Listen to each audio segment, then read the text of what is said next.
Hey, welcome to Socialism for All. Today's date is January 25th, 2022. I've got an audiobook and discussion of Stalin's dialectical and historical materialism coming up. But first, some COVID news, because the pandemic isn't over. In fact, the pandemic may just be getting started. That was the title of a video I did a couple of weeks ago. The pandemic may just be beginning. Because really, while they're saying that cases are peaking right now, and it does look like the 7-day average in the United States of new daily cases did just peak. We just had 1.1 million cases the other day, plus a bunch of countries, Russia, South Korea, and the Netherlands, just in the last 2 days reporting their biggest single-day increase so far. So you have that. And then as far as the cases in the United States, which, like I said, 1.1 million, that was a Monday, so there's weekend backlog. Still, when you hear all of the authorities saying, "Oh, it's peaking," remember, it peaked like a week ago. So, first of all, let's not get too excited too quickly. Second of all, it may just be dipping due to test unavailability or increased rapid test usage, and those cases don't get reported. But either way, let's say that it's headed to plateau somewhere. Well, where's it going to plateau?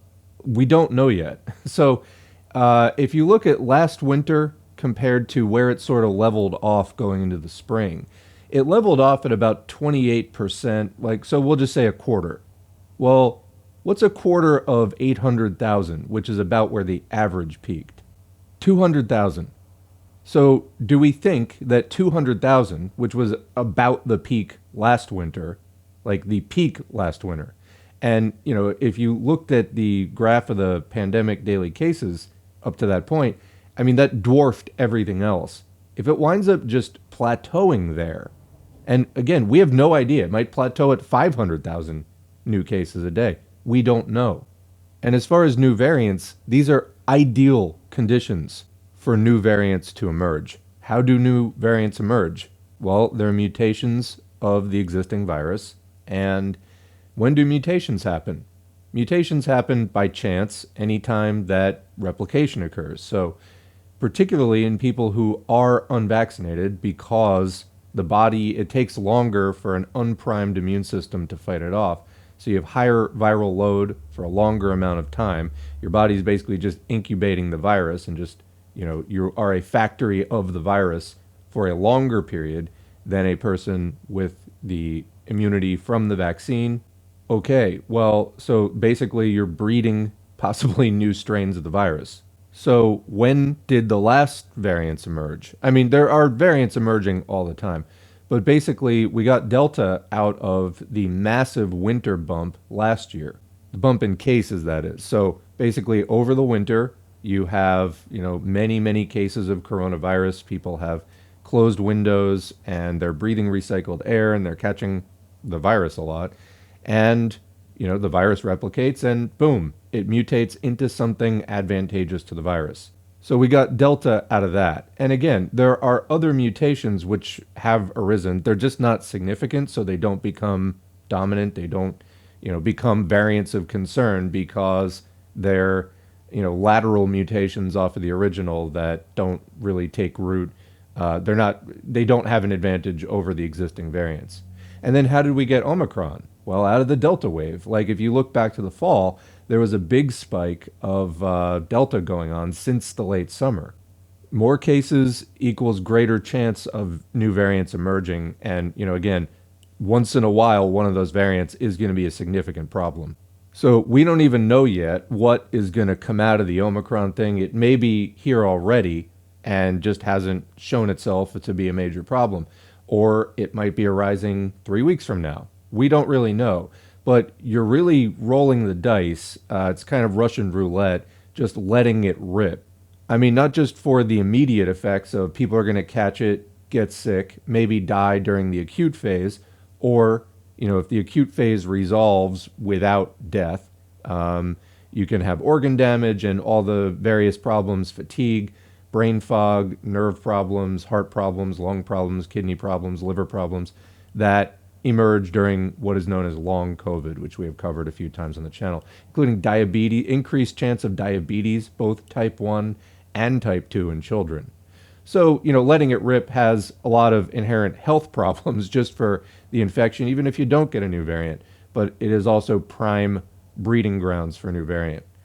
All right, anyway, so basically, I've been covering this a lot. I just did like a dozen COVID videos in a row. Nothing's really changed. They keep, oh, it's peaked, it's peaked. Let's look at it a month from now because I think it's really too soon to declare that. Meanwhile, you got countries like Denmark ready to raise all restrictions. I saw a kind of shocking video. If you go to BNO Newsroom on Twitter, the BNO desk account, there's video of like Dutch protesters, or no, it's in Belgium. I think maybe it's in Brussels. Anyway, they're like throwing metal barricades down subway stairs onto a bunch of cops. And I'm like, what's going on here? They're rioting against like lockdown stuff. So I'm not 100% sure what's going on there, but it seems to be tremendously petty bourgeois in character. I did see some Dutch protests that were, people. I mean, it was basically like if you go back to April 2020 with the reopen protests, like we need to get our hair cut, blah, blah, blah. It seemed like stuff like that. If anybody has, a better take on this as far as, oh no, it's actually more profound than that, let me know in the comments. Otherwise, it looks to me like kind of a reactionary movement overall. You see a video of like people dropping like metal, barricades on top of cops, and you're like, oh wow, people fighting cops. What's going? Oh, they're fighting to catch a disease. Interesting. Like I said, if you have any other news stories about that, let me know. But that looked kind of alarming to me, just as far as what the politics were in that situation. Anyway, so like I said, I have a COVID article here. The title is Preventing Fecal-Oral and Fecal-Aerosol Transmission of COVID-19. This is from Forbes, and it's from last year, about 10 months ago, March 22, 2021. The author is William A. Hazeltine. The reason that I'm doing this particular video is in that batch of a dozen that I just put up in the last couple of weeks, there was an article about deer catching COVID, and apparently deer can catch coronavirus, and then, the deer population can become kind of a reservoir of COVID, keeping it around and circulating. So the article didn't mention how the deer had caught COVID, although it mentioned that deer found closer to residential neighborhoods seemed like they were more likely to have it. And I was, speculating aloud, musing on the possibilities of how did the deer catch it. And a number of commenters pointed out that they probably got it from sewage runoff somehow, because as I had covered in a previous video, COVID is detectable in sewage. I hadn't even thought of that. I guess the idea of like deer somehow drinking sewage water, like, I don't know, my mind didn't go there, but yeah, that's probably true. And then another viewer submitted this story, which is about, how coronavirus-laden sewage actually could reinfect humans. So all of this said, let's get into the article. Last year, I conducted an interview with a friend who traveled to Shanghai and was forced to quarantine in a hotel for 11 days under the supervision of local health authorities. He was brought hot meals, subjected to temperature checks twice daily, and charged not a cent for his stay, standard protocol in China and other countries that, prior to the widespread imposition of travel bans, isolated and accommodated visitors from abroad early on in the COVID-19 pandemic. Quick comment there, I also had a friend who went to China and had the exact same treatment. The food he got is probably better than, what most poor people in the US eat. Continuing. One detail, however, struck me as rather curious, if not startling. When my friend checked in, a woman handed them a blue bucket and a little bottle of disinfectant tablets. For toilet, she told him, then laughed when she saw the look of shock and horror on his face. No, no, no, no, not for that. Dissolve the tablets in water in the bucket, then dump the mixture into the toilet before you flush. It didn't matter whether it was number 1 or number 2, my friend told me. He had to treat his waste as if it was potentially infectious and carrying the virus that causes COVID-19, SARS coronavirus 2, using half a bucket of water and 6 tablets for urine, or a whole bucket and 12 tablets for feces. Disinfecting toilets isn't the only safety measure that addresses the possibility that SARS coronavirus 2 can be transmitted through human waste.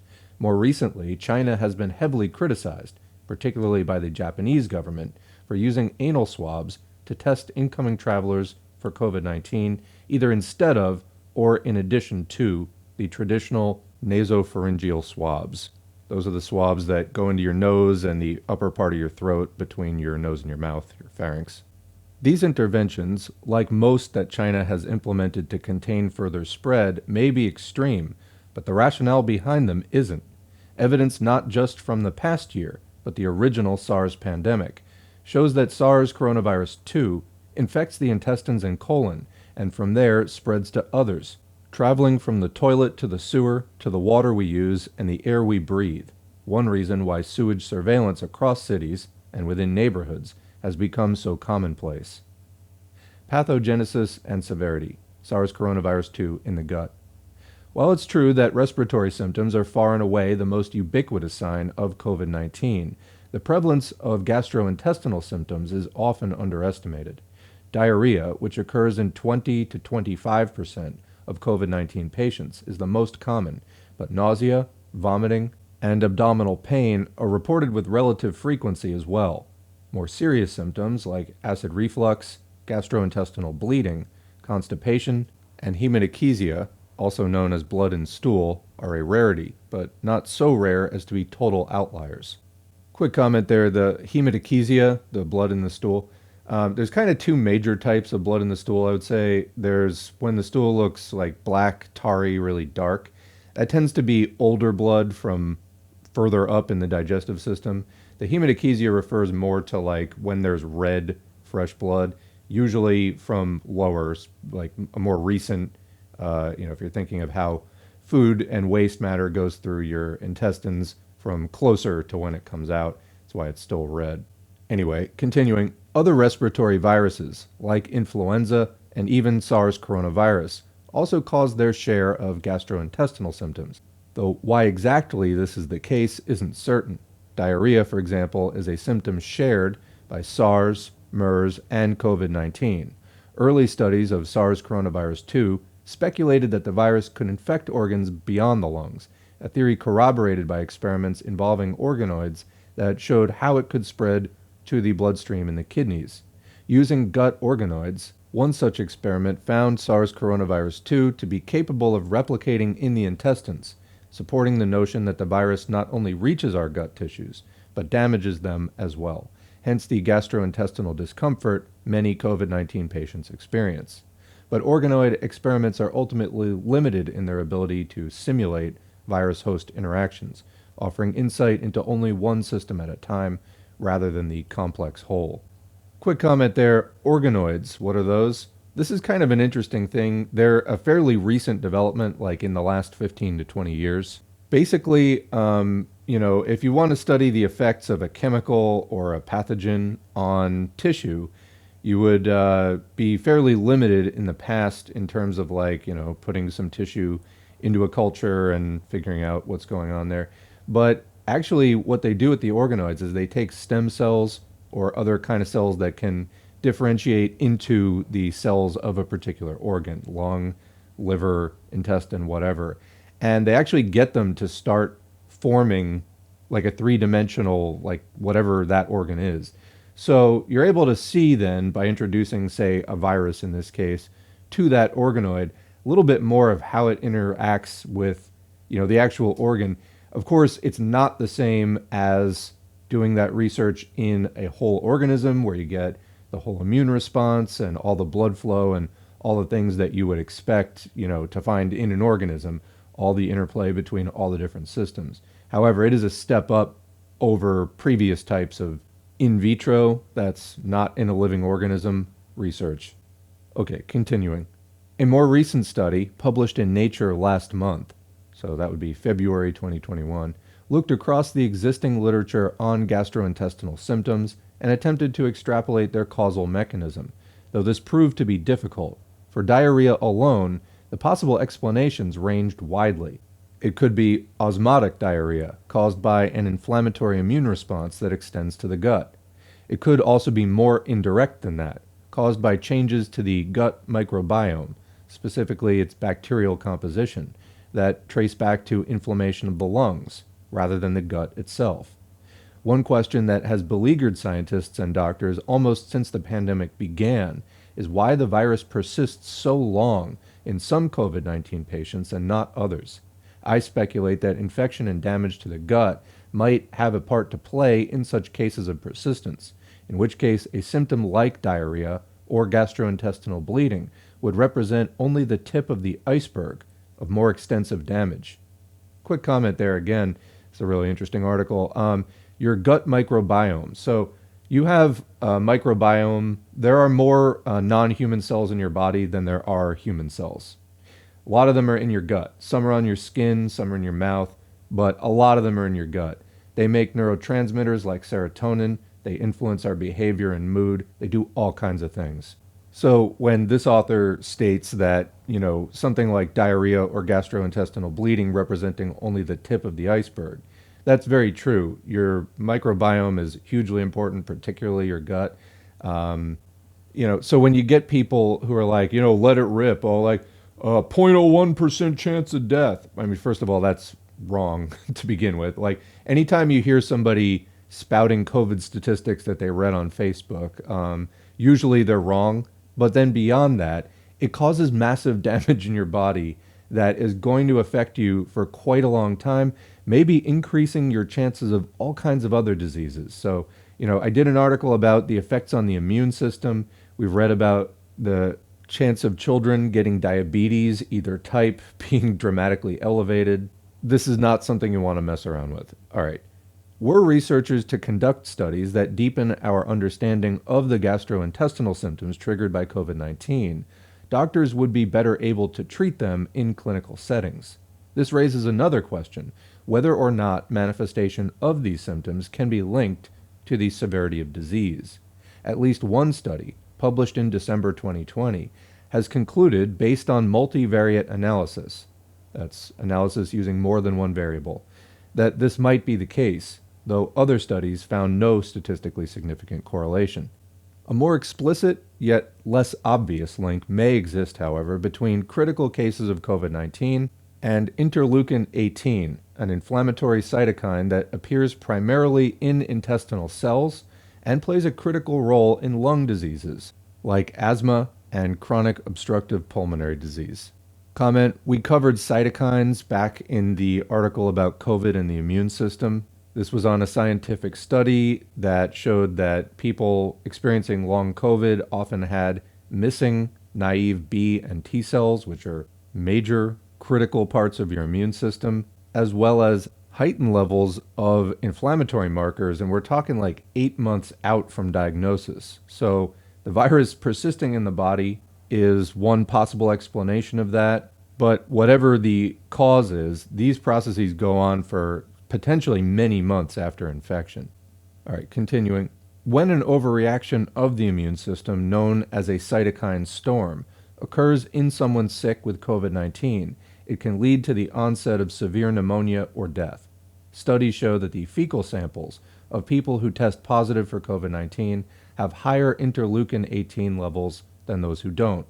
Based on this data, the authors of the February Nature study proposed that elevated interleukin-18 might not just indicate gut infection by SARS coronavirus 2, but hint at the possibility of an incoming cytokine storm too.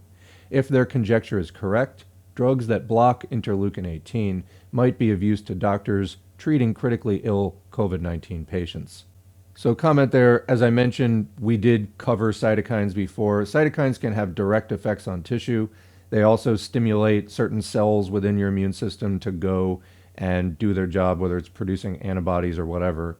And while a certain amount of these inflammatory responses can be helpful for your body in doing what it needs to do to fight off some invading pathogen or whatever, too much too fast, as in the case of a cytokine storm, like not just cytokine release, but an uncontrolled storm where it overwhelms your body, can cause so much inflammation that your organs can become damaged And among other things, they can cause changes in the permeability of your blood vessels. In your lungs, this can be really bad because it can mean that the parts of your lungs meant to process air fill with fluid. So that's the pneumonia that they're talking about. Basically, like I said, a certain amount of inflammation is part of your normal immune response, but SARS can make it go way out of control. Continuing. In any case, the information we currently have on hand isn't enough to act on. More research remains to be done on the gastrointestinal tract if we're to unravel its pathogenic implications in their entirety, not just for COVID-19 patients with severe symptoms, but pediatric patients as well. Some children who have contracted the virus have also developed a rare inflammatory condition known as MIS-C that, in some cases, inflames the gut. Comment there, MIS-C stands for Multisystem Inflammatory Syndrome. The C stands for in children. So just like it sounds, this is an inflammatory syndrome or collection of symptoms involving multiple systems within the body. Really, it can target anywhere: heart, skin, eyes, liver, gut, wherever. And true to, most things about long COVID, the emergence of MIS-C does not necessarily relate to the severity of the initial infection. So you can have, in this case, a child can have an asymptomatic COVID infection and then 8 weeks later develop MIS-C. It's still not widely understood what is going on here. I'm sure that there are many studies being done on it currently, but basically somehow you get a COVID infection that resolves, usually within 2 or 3 weeks, and then the long COVID starts like 2 months later. So what's causing it? Is it initial damage that goes unnoticed, but then you start having symptoms later? Is it the virus is still somehow active in the body? My understanding is we're still working on understanding what's going on there. However, it does seem to be fairly widely accepted now that MIS-C is linked somehow to COVID-19 infections. So anyway, continuing. Fecal-Oral and Fecal-Aerosol transmission of COVID-19. Filling the gaps in our knowledge around gastrointestinal symptoms and the severity of potential COVID-19 gut infections, as I've discussed, can do more than improve how we treat our ill. Recall the story of my friend with the bucket and disinfectant tablets in Shanghai. If SARS coronavirus 2 does indeed replicate in the intestines, it may be able to exit the body intact, contaminating our waste, meaning we'd have to shift our public health strategies accordingly. Time out. So again, this was written in March 2021, when the pandemic was still being taken fairly seriously. This was before Joe Biden and Rochelle Walensky at Biden's CDC told everybody to, throw their masks away in May, and before really just everything that's happening now with Omicron. I really just can't imagine that the United States, which is, in the face of 1 million cases in a single day, marching everyone off to school and work, that they're going to start getting really upset about the sewer water right now, although they really should. So yeah. Anyway, it's amazing what a difference 10 months can make. I mean, honestly, like 10 months from now, we may be on the, COVID is good for you, actually, phase of the pandemic at, 2 million cases a day. Who the hell knows? I don't know anymore. Anyway, though the main way COVID-19 spreads will always be from person to person, exposure to infectious waste and sewage has a part to play in starting outbreaks, especially in apartment buildings or schools where many people share close quarters at regular intervals of the day. So below we have an infographic. So starting on the left, high fecal viral loads in patients with diarrhea. How many people shed the viruses in their feces is a question. So that gets passed into the toilet, and then it's labeled 1 to 2 survival days in feces, infectious virus in feces. And then a question, what is the virus titer in feces, or the virus concentration? So then it goes on to the next step, detected viral RNA in sewage. That's genetic matter from the virus. Then a question, is there infectious virus in the sewage? In other words, you found the virus's RNA, although that could be from a deteriorated virus, which is no longer infectious. Are there whole, intact viruses which are capable of causing infection in the sewage. So then it goes on to a couple of other observations. COVID has about 1 to 2 survival days in a dried form. Obviously in sewage, that's not dry. And then another question sort of observation is detection of infectious virus in packaged seafood. So in other words, seafood lives in the water. There's runoff into the water. And, if you're detecting infectious virus in packaged seafood, did it necessarily happen during the processing and packaging phase, or was the seafood just carrying the virus from its habitat where maybe some of the sewage runoff, got dumped?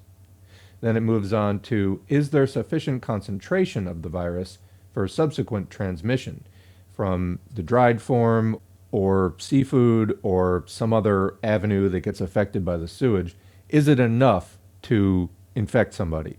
And then there's another question about, re-entering the human body. The virus is sensitive to gastric fluid, so your stomach acid and digestive enzymes and things. So then a question off of that, well, okay, if some amount of virus is getting back into the body, some amount of infectious virus is getting back into the body through this route, will the stomach neutralize it or not? And obviously, if not, then looks like you can get reinfected. Now, like I said, this is a slightly older article from 10 months ago. The research is moving fast, and maybe we can catch up with that. If anyone knows of more recent articles on this topic, please do send them in. All right, continuing. In theory, the virus can travel from one person's waste to another's lungs through one of two routes. The first is the fecal-oral route, which involves either direct ingestion of contaminated water through the mouth or indirect exposure through the eyes or nose. The second is what I call the fecal-aerosol route, whereby the virus enters the body via sewer gas or even smaller, yet still virus-laden particles known as aerosols. And commenting, we know that COVID is airborne. Droplet transmission is possible, spit spraying out of your mouth, but also there can be particles so small that they just stay suspended in the air. Those are aerosols. The ability of the virus to successfully traverse either depends on whether it can remain infectious and replicate at sufficient concentrations as it slogs through the digestive juices of the human gut. There is some virological evidence that SARS coronavirus 2 can, in fact, replicate in the gut and shed through feces. One study, conducted in Zhejiang, China, discovered viral RNA in the stool of 59% of COVID-19 patients tested, remaining at detectable levels for 3 weeks on average. Another study found that the virus persisted longer in fecal samples than even respiratory samples. Though the presence of viral RNA doesn't necessarily indicate the presence of live, actively replicating virus, the latter has been isolated and cultured from fecal samples in the laboratory. No coincidence is it that the expression of ACE2, the receptor that SARS coronavirus 2 uses to attach to human cells, is at its highest in the small intestine's enterocytes, or the cells that line its inner surface. On a separate but related note, ACE2 is also amply expressed in the vagina and uterus, alluding to the potential for sexual transmission, which may go without saying, but must be accounted for nevertheless. So comment there, the same thing goes for the male reproductive system. The testes can be particularly affected during a COVID-19 infection.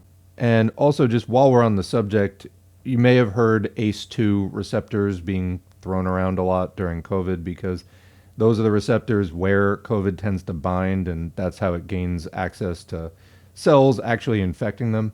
So anyway, ACE2 stands for angiotensin converting enzyme 2. It is part of a hormone system called the renin-angiotensin-aldosterone system, which involves your kidneys and some other organs. Basically, it regulates your blood pressure using a variety of hormones. This is an enzyme that converts one form of angiotensin to another. And anyway, the fact that COVID-19 has this affinity for the ACE2 receptors, you have them all over your body, and they're particularly concentrated, as this article mentions, in the lining of the small intestine, but also other major organs, including the heart. And, so this is part of the reason why COVID is so serious. It can cause systemic effects, but it also directly infects a number of different organs in the body.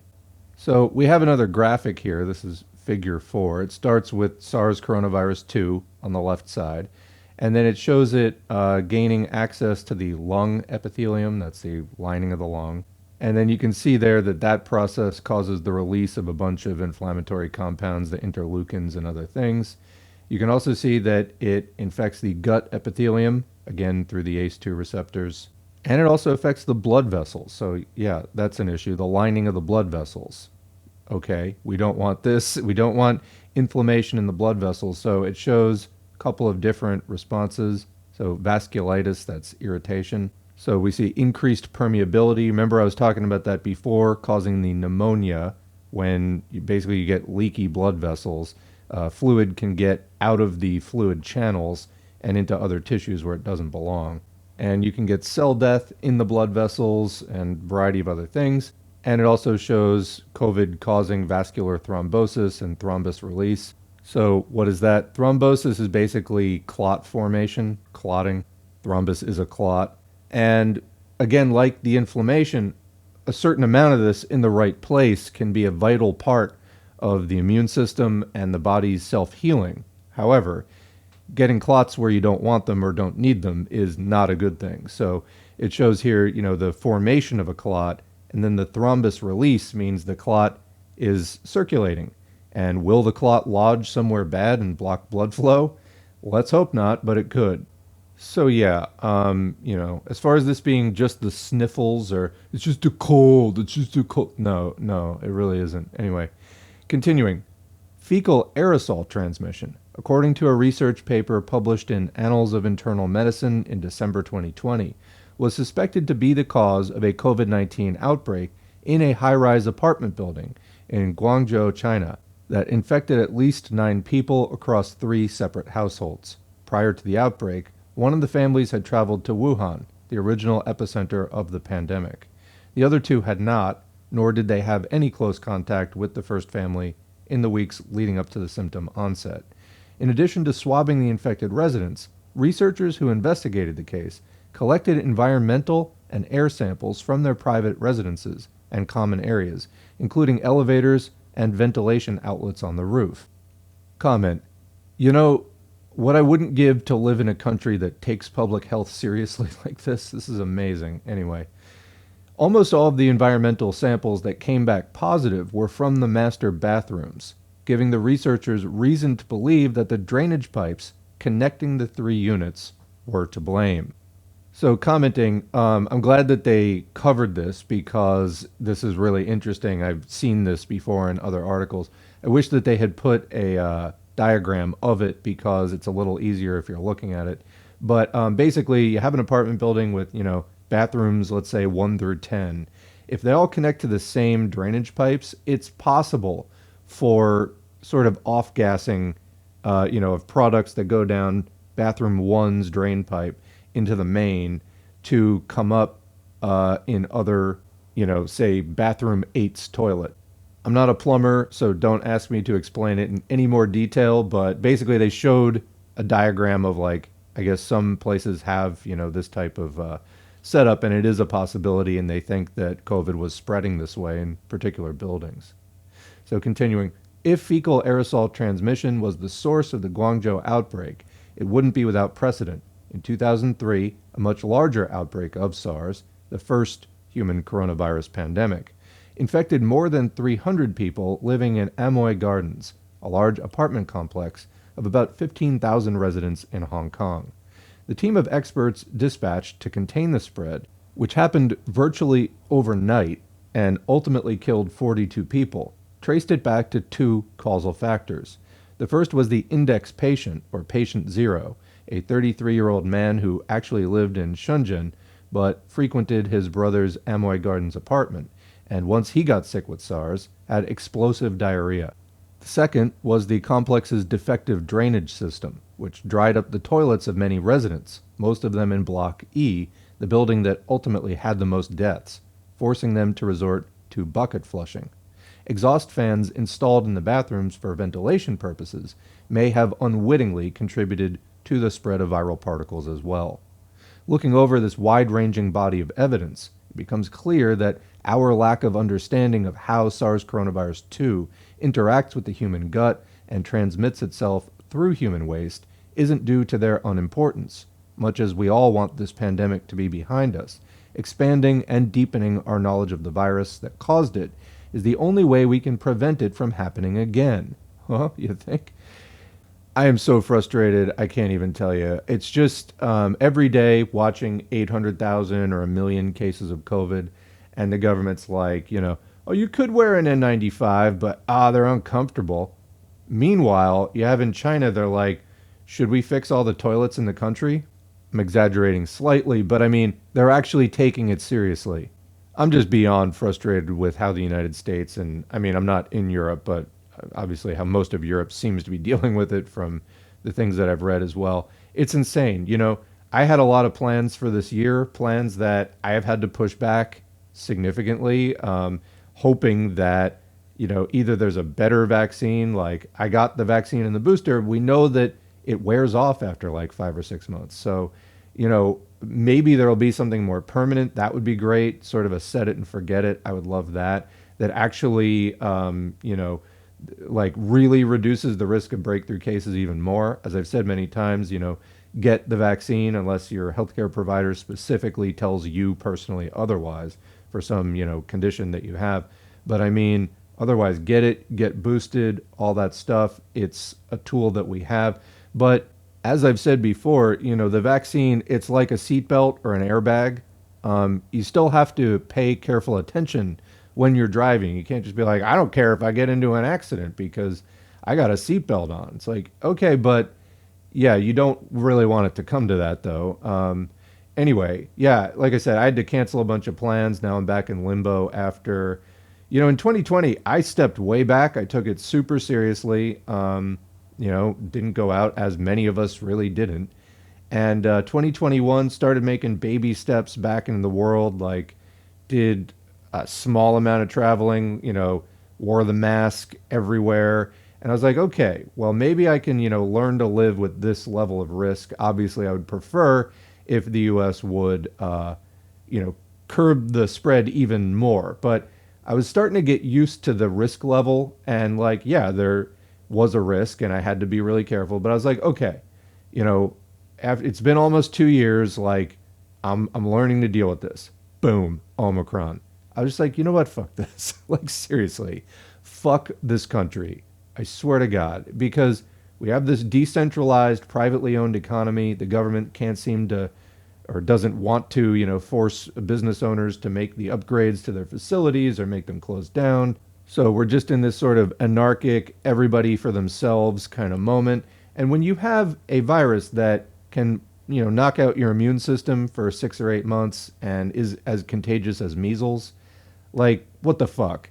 And I'm just fucking sick of dealing with it at this point. It's why I've been doing all these COVID things, because I do think significant agitation on this issue is really important, because this is a capitalism issue. Anyway, back to the article.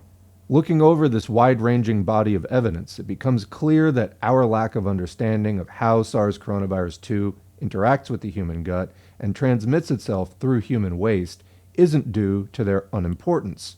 Much as we all want this pandemic to be behind us, expanding and deepening our knowledge of the virus that caused it is the only way we can prevent it from happening again. That means moving beyond the general assumptions that have guided us up to this point and making those less obvious connections that can firm up any protection we've managed to acquire. It's time for public health officials to mount a more comprehensive response to potential fecal-oral and fecal-aerosol transmission of COVID-19. Official guidance should be issued that recommends anyone infected with COVID-19 to disinfect their feces, with extra emphasis on implementation in congregate living situations like prisons, long-term care centers, and military installations. The same set of guidelines should advise people living in apartment buildings or complexes to notify their landlords or local authorities if they smell sewer gas, the most common point of entry being dried out drain traps in the sink, bath, or shower. Finally, if any of us smell sewer gas while walking down the street, we should take it upon ourselves to notify local authorities, who can take remedial action and nip the problem in the bud. We can't make the mistake of allowing our public health responses to grow stagnant as the virus continues to evolve. After all, what is the point of acquiring more knowledge on SARS coronavirus 2 if we can't use it to protect ourselves and others? That's the end of the article, and thank you to William A. Hazeltine for writing this article. I think that that's a great closing note because, as I've said multiple times, look at March 2021. He was complaining then, hey, let's use this evolving body of knowledge and, expanding body of knowledge to improve and, develop further our public health responses so we can actually get this thing under control. Literally now, they're doing the exact opposite. They're taking herd immunity. They're taking the approach of, oh, everybody should just get COVID, then you'll be immune to it. Well, no, that's not going to work because we know that whether it's from the vaccine that we have currently or the natural exposure, your immunity wanes. So like 6 months later, you're really significantly exposed again. So, that's not going to work at all unless you're just comfortable with having major spikes in the case count every, 5 or 6 months, as well as the potential for new variants that comes along with just having lots of cases, lots of multiplying viruses. It's kind of terrifying. I mean, honestly, if you take this at all seriously and recognize that, we've so far seen two significantly worse strains emerge, Delta and Omicron.